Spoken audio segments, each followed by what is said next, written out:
the 2022 World Cup, we've seen some amazing upsets and some amazing feats. But let's not forget about the other amazing feats that we've seen in previous World Cups, such as this one.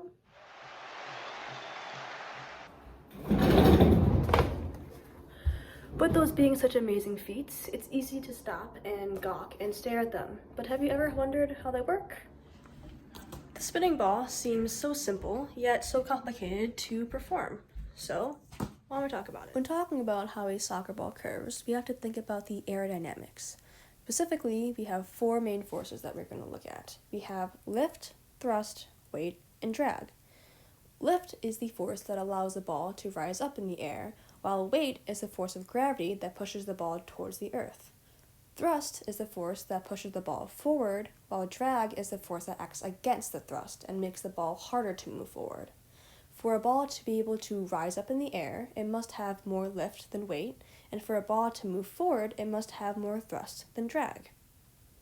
Now that we've talked about that, we can get into a more specific example pertaining to soccer.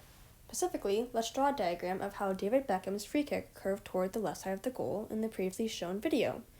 In this diagram, we have two main forces, the force of thrust and the force of drag. Although the forces of lift and weight are acting on this ball, we are not going to draw them in this diagram, as they'd be more in a three-dimensional space and they'd be poking out towards the screen. Now, in the video, we saw David Beckham's ball spin in a counterclockwise motion. And we can represent that on this diagram here by drawing mini arrows going around the ball like this. So now we have the spin on the ball, but how does that make the ball move? For that to be explained, we have to think about how that interacts with the drag force. Now, it is important to remember that the drag force does not just act on the ball in one spot.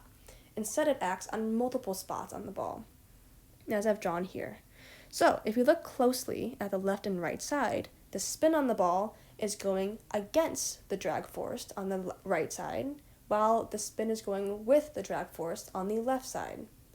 This is important because it creates a difference in pressure from the sides of the ball. That means that the right side has a higher pressure than the left side, as the left side has a lower pressure compared to the right side. This is important because it creates the perfect environment for another force to come into play. We call this force the Magnus force. Now, this Magnus force is really important because this is the force that pushes the ball towards the left. Now, the Magnus force will always push towards the lower pressure side, as you can see here. That is why the ball moves towards the left in David Beckham's free kick.